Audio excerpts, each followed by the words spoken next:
মৰমৰ ছাত্ৰ-ছাত্ৰীসকল তোমালোকক মোৰ ইউটিউব চেনেলটোলৈ স্বাগতম জনাইছো। আজি আমি ক্লাস 6 অৰ্থাৎ ষষ্ঠ শ্ৰেণীৰ গণিত কিতাপখনৰ এক্সাৰসাইজ 1B অৰ্থাৎ অনুশীলনী 1B থকা প্ৰশ্নকেইটা আলোচনা কৰিম। এই অংককেইটা মই তোমালোকক এফালৰ পৰা শেষলৈকে কৰি দিম, তোমালোকে ইয়াৰ পৰা কৰি ল'বা। আৰু যদি তোমালোকে এতিয়ালৈকে মোৰ চেনেলটো সাবস্ক্ৰাইব কৰা নাই তেনেহলে চেনেলটো সাবস্ক্ৰাইব কৰি ল'বা আৰু ভিডিঅটো ভাল লাগিলে লাইক কৰিবা, কমেন্ট কৰিবা আৰু ভিডিঅটো তোমালোকৰ বন্ধু-বান্ধৱীক শ্বেয়াৰ কৰি দিবা। এতিয়া 1 নম্বৰ প্ৰশ্নটো দিয়া আছে, তোমালোকে নিজৰ কিতাপবিলাক উলিয়াই ল'বা, তেতিয়াহলে তোমালোকৰ সুবিধা হ'ব। 1 নম্বৰ এটো দিয়া আছে using commas write the following in numbers, অৰ্থাৎ এটা কমা ব্যৱহাৰ কৰি আমি কি কৰিব লাগিব, অংকৰে লিখিব লাগিব। ইয়াতে কৈছে কমা ব্যৱহাৰ কৰি তলত দিয়াবোৰ অংকৰে লিখা। এতিয়া প্ৰথমটো দিয়া আছে 1 নম্বৰটো 75,69,307। এতিয়া এটো অংকৰে লিখিব লাগিব, তাৰ পিছত আমি কমা বহুৱাব লাগিব। মই তোমালোকক এতিয়া ধুনিয়াকে এই অংককেইটা কৰি দিম, তোমালোকে নিজৰ বহিবিলাকত অংককেইটা কৰি ল'বা। এতিয়া ইয়াতে মই প্ৰশ্নটো লিখি লৈছো। 1 নম্বৰ এ using commas write the following in numbers, অৰ্থাৎ কমা ব্যৱহাৰ কৰি তলত দিয়াবোৰ অংকৰে লিখা। এতিয়া 1 নম্বৰটো দিয়া আছে 75,69,307। এতিয়া এইটো আমি অংকৰে লিখিব লাগিব আৰু তাৰ পিছত আমি কমা দিব লাগিব। এতিয়া মই প্ৰথমতে এই সংখ্যাটো অংকৰে লিখি দিম। এতিয়া চোৱা, মই এখন ইয়াতে তালিকা বনাই লৈছো। এই তালিকাখনত আমি ইয়াতে এই অংকটো আমি বহাই দিম। ইয়াতে কি কৈছে চাই লোৱা। প্ৰথমতে 75 লাখ বুলি কৈছে, 75 লাখ অৰ্থাৎ আমি লাখৰ দুটা ঘৰ থাকে, এটো এটা লাখৰ ঘৰ আৰু এটো এটা লাখৰ ঘৰ, এটো লাখ আৰু এটো 10 লাখ বুলি কয়। এতিয়া 75 টো আমি লাখৰ ঘৰ দুটাত বহাই দিম, অৰ্থাৎ ইয়াতে এটো ঘৰত বহুৱাম 7 আৰু এটো ঘৰত বহুৱাম 5, 75 লাখ হৈ গ'ল। তাৰ পিছত 69,000 মানে হৈছে 69,000। এতিয়া হাজাৰৰ ঘৰ দুটা থাকে, এটা দুটা, এটো 1000 এটো 10,000, গতিকে 69 বুলি কৈছিলে 69,000, গতিকে আমি 69 টো ইয়াতে বহাই দিম, 6 আৰু 9, 69,000 হৈ গ'ল। তাৰ পিছত 307 বুলি কৈছে। এতিয়া 300 টো আমি 3 টো শতকত বহাই দিম, তেতিয়াহলে 300 হ'ব। তাৰ পিছত আৰু 7 বুলি কৈছে, গতিকে 7 টো এককৰ ঘৰত বহিব আৰু মাজতে এইটো ইয়াতে এটা 0 বহিব, 307 হৈ গ'ল। এতিয়া আমি এই অংকটো ইয়াতে পাতি ললো। সলিউশন বুলি লিখিছো, তোমালোকে এনসাৰ বুলিও লিখিব পাৰা। সলিউশন বুলি লিখি ইয়াৰ পৰা এই সংখ্যাটো চাই পাতি ল'বা। তোমালোকে তালিকাখন কৰিব নালাগে বাৰু, মই বুজাই দিছো, তোমালোকে উত্তৰটো লিখিলেই হ'ব, কিন্তু তালিকাখন পাতি লৈ কৰিলেহে অংকটো তোমালোকৰ শুদ্ধ হ'ব। এতিয়া আমি কমা দিব লাগিব। এতিয়া চোৱা, যেতিয়া লাখ আৰু কোটি থাকে তেতিয়া আমি ভাৰতীয় পদ্ধতিত কমা দিব লাগে, কাৰণ আন্তৰ্জাতিক পদ্ধতিত লাখ আৰু কোটি নাথাকে। গতিকে এতিয়া আমি কমা দিম ভাৰতীয় পদ্ধতিত। ভাৰতীয় পদ্ধতি মতে প্ৰথমতে 3টা এৰি কমা দিব লাগিব সোঁফালৰ পৰা, 1 2 3টা। এতিয়া আমি ইয়াতে কমা বহাই দিম, তাৰ পিছত আকৌ 2টা এৰিবা, 1 2, ইয়াতে কমা দিবা, তাৰ পিছত আকৌ 1 2টা এৰি কমা দিব লাগে। ইয়াতে আৰু সংখ্যা নাই কাৰণে এইখিনিতে আমাৰ কমাটো শেষ হ'ব। এতিয়া সংখ্যাটো আমি এইটো পালো, ইয়াৰ পৰা তোমালোকে লিখি ল'বা।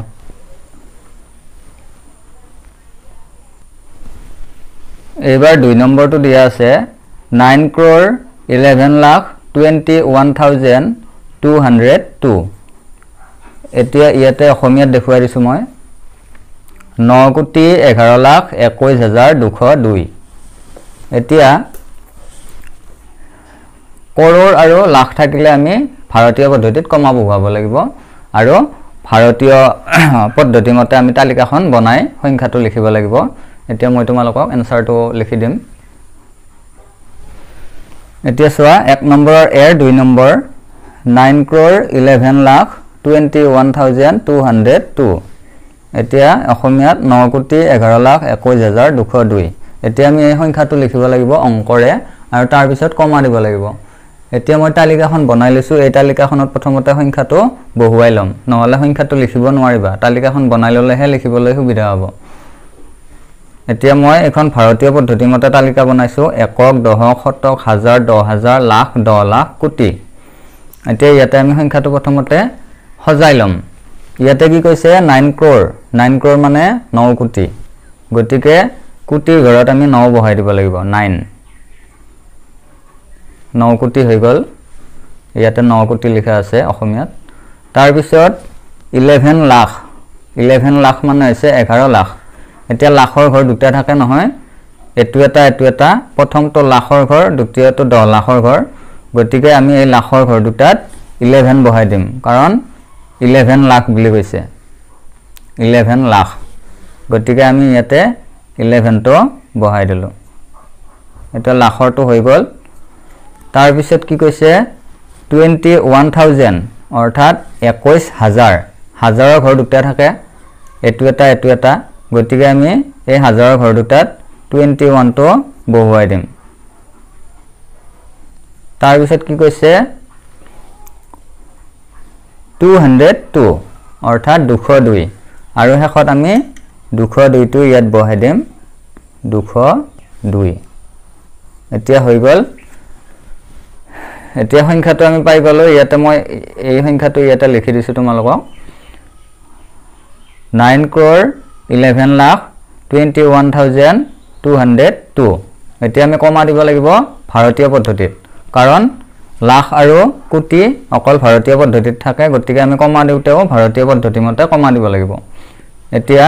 প্ৰথমতে এটা দুটা তিনিটা এৰি কমা দিবা তাৰ পিছত আকৌ এটা দুটা এৰি কমা দিবা তাৰ পিছত আকৌ এটা দুটা এৰি কমা দিবা এনেকৈ দুটাকে কমা দিব লাগে অৰ্থাৎ হাজাৰত লাখত আৰু কোটিত কমা দিব লাগে আমাৰ ভাৰতীয় পদ্ধতি মতে তোমালোকে অকল এই এনসাৰটো লিখিলেই হ'ব এই তালিকাখন মই আনি বনাই দিছো তোমালোকে বুজাই দিবৰ কাৰণে এইবাৰ 1 নম্বৰৰ এটোৰ 3 নম্বৰটো দিয়া আছে 50,801,592 এতিয়া এইটো হ'ব আন্তৰ্জাতিক পদ্ধতি মতে সংখ্যাটো লিখিব লাগিব ইয়াতে মিলিয়ন আছে মিলিয়ন আৰু বিলিয়ন থাকিলে এটো আন্তৰ্জাতিক পদ্ধতিত আমি সংখ্যাটো লিখিব লাগিব আৰু আন্তৰ্জাতিক পদ্ধতি মতে আমি কমা বহুৱাব লাগিব গতিকে মই প্ৰথমতে তালিকাখন বনাই লৈছো তাতে সংখ্যাটো প্ৰথমতে বনাই দিম তাৰ পিছত সংখ্যাটো লিখি কমা দি দিম এতিয়া অসমীয়াত কৈছে 50,801,592 এতিয়া এইটো অলপমান জটিল হয় কাৰণ এই তালিকাখন অলপমান দীঘল হলেও মই বাৰু বুজাই দিম এতিয়া চোৱা প্ৰথমতে এককৰ ঘৰত তিনিটা থাকে একক দশক শতক তাৰ পিছত এটো হাজাৰৰ গোটত তিনিটা থাকে 1000 10,000 1,000 তাৰ পিছত মিলিয়নৰ ঘৰটোত তিনিটা থাকিব মিলিয়ন 10 মিলিয়ন 100 মিলিয়ন তাৰ পিছত হেকত বিলিয়নৰ গোট এই বিলিয়নতো তিনিটা থাকিব বিলিয়ন 10 বিলিয়ন 100 বিলিয়ন আমি এই তালিকাখন যদি আমাৰ মনত থাকে তেনেহলে আমি সংখ্যাবিলাক লিখিবলৈ আমাৰ সুবিধা হ'ব তোমালোকে এই তালিকাখন ভালকৈ মনত ৰাখিবা এতিয়া মই ইয়াতে এই তালিকাখন অসমীয়াতে লিখি দিছো পিছত অসমীয়াত যেতিয়া বুজি পাবা তেতিয়া তোমালোকে ইংৰাজীত এনে নিজে পাৰিবা এতিয়া আমি সংখ্যাটো ফাৰ্স্ট লিখিম 50 মিলিয়ন বুলি কৈছে অৰ্থাৎ 50 মিলিয়ন আমি এতিয়া মিলিয়নৰ ঘৰ কেইটা চাব লাগিব ইয়াতে আছে মিলিয়ন 10 মিলিয়ন 100 মিলিয়ন গতিকে আমি 50 মিলিয়ন আছে তো 50 মিলিয়ন গতিকে 50 টো আমি ইয়াতে 50 টো বহাই দিম অৰ্থাৎ মিলিয়নৰ দুটা ঘৰ ব্যৱহাৰ কৰিলো এই ঘৰটো আমাৰ প্ৰয়োজন নহল কাৰণ 50 আছে তো 50 থাকিলে দুটাহে লাগে 100 মিলিয়নৰ ঘৰটো আমাৰ খালি থাকিব তাৰ পিছত 801,000 অৰ্থাৎ 801,000 এতিয়া হাজাৰৰ ঘৰ তিনিটা আছে আমি গম পাইছো 1000 10,000 1,000 এই তিনিটা ঘৰত আমি এই ইয়াৰ পৰা 801,000 অৰ্থাৎ 801 টো বহাই দিব লাগিব অৰ্থাৎ 801 আমি হাজাৰৰ ঘৰত 801 বহুৱাই দিলো অৰ্থাৎ 801,000 হৈ গল হাজাৰৰ ঘৰত তিনিটা থাকে আমি তিনিটা সংখ্যা ইয়াতে বহাই দিলো তাৰ পিছত লাষ্টত কি কৈছে 592 আমাৰ শেষৰ ঘৰ তিনিটাত বহিব একক দশক শতকত 592 হৈ গ'ল এতিয়া আমি সংখ্যাটো প্ৰথমতে ইয়াতে বনাই ললো এতিয়া সংখ্যাটো আমি কমা ব্যৱহাৰ কৰি লিখিব লাগিব এই সংখ্যাটো মই ইয়াতে লিখি দিছো আৰু তাৰ পিছত কমা দি দিছো আন্তৰ্জাতিক পদ্ধতি মতে তিনিটাৰ মুৰে মুৰে কমা হ'ব সোঁফালৰ পৰা হিচাপ কৰি চাবা এটা দুটা তিনিটা অংক বাদ দিবা তাৰ পিছত কমাটো বহাই দিবা তাৰ পিছত আকৌ এটা দুটা তিনিটা বাদ দিবা তাৰ পিছত কমাটো বহাই দিবা এনেকৈ তিনিটাৰ মুৰে মুৰে কমা বহে এটো হৈছে আন্তৰ্জাতিক পদ্ধতি এটো তোমালোকে অংকটো এখানে এটো কৰিলে হল তোমালোকে আনসাৰ বুলি লিখি মই তালিকাখন তোমালোকক দেখুৱাই দিলো তোমালোকে ইয়াৰ পৰা ভালদৰে বুজি লবা এইবাৰ 4 নম্বৰটো দিয়া আছে 58,26,202 এতিয়া চোৱা অসমীয়া লিখা আছে 58,26,202 এতিয়া মই তালিকাখন ইয়াতে ধুনিয়াকৈ বনাই লৈছো এই তালিকাখনত আমি সংখ্যাটো বহুৱাই লম 58 মিলিয়ন অৰ্থাৎ আমি মিলিয়নৰ ঘৰত 58 বহাব লাগিব মিলিয়নৰ ঘৰ তিনিটা থাকে এটা দুটা তিনিটা মিলিয়ন 10 মিলিয়ন 100 মিলিয়ন গতিকে 58 মিলিয়ন বুলি কৈছে গতিকে আমি ইয়াতে 58 টো লিখি দিম অৰ্থাৎ মিলিয়ন আৰু 10 মিলিয়নৰ ঘৰত 58 টো লিখি দিলো আৰু 100 মিলিয়নৰ ঘৰটো ব্যৱহাৰ নহয় কাৰণ আমাৰ দুটা আছে দুটা বহুৱাই দিছো ইয়াতে 58 মিলিয়ন তাৰ পিছত 26,000 অৰ্থাৎ 26,000 এতিয়া চোৱা হাজাৰৰ ঘৰ তিনিটা থাকে 1000 10000 100000 আমাক কৈছে 26,000 অৰ্থাৎ 26,000 এতিয়া 26 টো কত বহাম 26 টো আমি ইয়াতে বহাই দিম 1000 আৰু 10000 ঘৰত 26 টো বহাই দিলো এতিয়া এই ঘৰটো খালি থাকিব নোৱাৰিব এটো মাজতে খালি থাকিব নোৱাৰে সেই কাৰণে 100,000 ঘৰটোত আমি এটা 0 বহুৱাই দিম হৈ গল তাৰ পিছত কি আছে 202 লাষ্টত আছে 202 অৰ্থাৎ 202 টো আমি শেষৰ ঘৰ তিনিটাত বহাই দিম একক দশক শতকত 202 এতিয়া আমি সংখ্যাটো পালো এই সংখ্যাটো এতিয়া আমি আন্তৰ্জাতিক পদ্ধতিত কমা দিব লাগিব কাৰণ আন্তৰ্জাতিক পদ্ধতিত এই কাৰণে কমা দিম এই সংখ্যাটো আছে মিলিয়নত থাকিলে আমি গম পাও যে আন্তৰ্জাতিক পদ্ধতিত কমা বহুৱাব লাগিব এতিয়া তিনিটা এৰি কমা দিবা প্ৰথমতে এটা দুটা তিনিটা এৰি কমা দিবা তাৰ পিছত এটা দুটা তিনিটা এৰি কমা দিবা তাৰ পিছত আৰু ইয়াতে দুটাই আছে সেই কাৰণে ইয়াতে হৈ যাব এনেকৈ তোমালোকে সংখ্যাটো লিখিবা এইটোৱে হ'ব এনসাৰটো তালিকাখন তোমালোকে বুজি পাইছা না নাই কমেন্ট কৰি কবা এইবাৰ বি নম্বৰটো দিয়া আছে 1 নম্বৰৰ এ বি সি এনেকৈ লিখিছে বি নম্বৰটো using commas write the following numbers according to the Indian system of numeration অৰ্থাৎ ইয়াতে অসমীয়াত দিয়া আছে ইফালে ভাৰতীয় প্ৰণালীত তলৰ সংখ্যাবোৰত শুদ্ধকৈ কমা বহুৱা এতিয়া আমি ভাৰতীয় পদ্ধতিত কমা দিব লাগিব মই তোমালোকক এইকেইটা বহুৱাই দিম কমা কেইটা তোমালোকে লিখি লবা এতিয়া মই ইয়াতে বহিখনত প্ৰথমতে সংখ্যাটো বহুৱাই লৈছো ইয়াতে মই কমা দিয়া নাই মই আনসাৰটোত কমা দি দিম এতিয়া ইয়াতে সলিউশন বুলি লিখিছো সলিউশন বা আনসাৰ সলিউশন মানে হৈছে সমাধান SOL ওপৰত n দিব লাগে দিলে সলিউশন বুজায় এতিয়া মই ইয়াতে লিখিছো in Indian system of numeration অৰ্থাৎ ভাৰতীয় প্ৰণালীত কমা দিম কমা কেনেকৈ দিম ইয়াতে এখিনি নিলিখিলেও হয় মই এনে লিখি দিছো তোমালোকক এইখিনি লিখি ললে সুবিধা হয় মনত থাকে মানে কোনটো পদ্ধতিত কমা দিব লাগিব এই কথাটো এইখিনি কথা লিখি ললে মানে পাহৰা না যায় এতিয়া ভাৰতীয় পদ্ধতিত কমা দিম প্ৰথমতে 3 ঘৰ এৰি 1 ঘৰ 2 ঘৰ 3 ঘৰ এৰি কমা দিলো তাৰ পিছত আকৌ 2 ঘৰ এৰিব লাগিব 1 ঘৰ 2 ঘৰ তাৰ পিছত আকৌ 1 ঘৰ 2 ঘৰ এনেকৈ কমা বহুৱাব লাগিব অৰ্থাৎ আমি কি কৰো ভাৰতীয় পদ্ধতিত হাজাৰত কমা দিও তাৰ পিছত লাখত কমা দিও আৰু আমি কোটিত কমা দিও তোমালোকে এটো লিখি লবা অকল এনেকৈ আনসাৰত এটো লিখিলেও হ'ব এইখিনি কথা লিখিলে সুবিধা হয় এইখিনি কথা লিখিবও পাৰা নিলিখিবও পাৰা আৰু ইয়াতে মই অসমীয়া লিখি দিছো তোমালোকে যদি অসমীয়া লিখিব বিচাৰা ইয়াতে অসমীয়াৰ পৰাও এনেকা লিখিব পাৰিবা এবাৰ বি নম্বৰ 2 নম্বৰ সংখ্যাটো দিয়া আছে ইয়াতে মই লিখি লৈছো সংখ্যাটো তাৰ পিছত আমি কমা বহুৱাম ইন ইণ্ডিয়ান সিস্টেম অফ নিউমাৰেচন অৰ্থাৎ ভাৰতীয় প্ৰণালীত আমি কমা বহুৱাব লাগিব সেই কাৰণে আমি লিখি লৈছো ইয়াতে ইন ইণ্ডিয়ান সিস্টেম অফ নিউমাৰেচন এইখিনি নিলিখিলেও হ'ব এতিয়া মই কমা দি দিম এটা দুটা তিনিটা এৰি কমা দিবা মই ইয়াতে দিছোৱে তাৰ পিছত আকৌ এটা দুটা এৰি কমা দিবা তাৰ পিছত আকৌ এটা দুটা এৰি কমা দিবা এনেকৈ ভাৰতীয় পদ্ধতিত কমা দিব লাগে তোমালোকে নিশ্চয় এইখিনি কথা আগৰ পৰাই জানা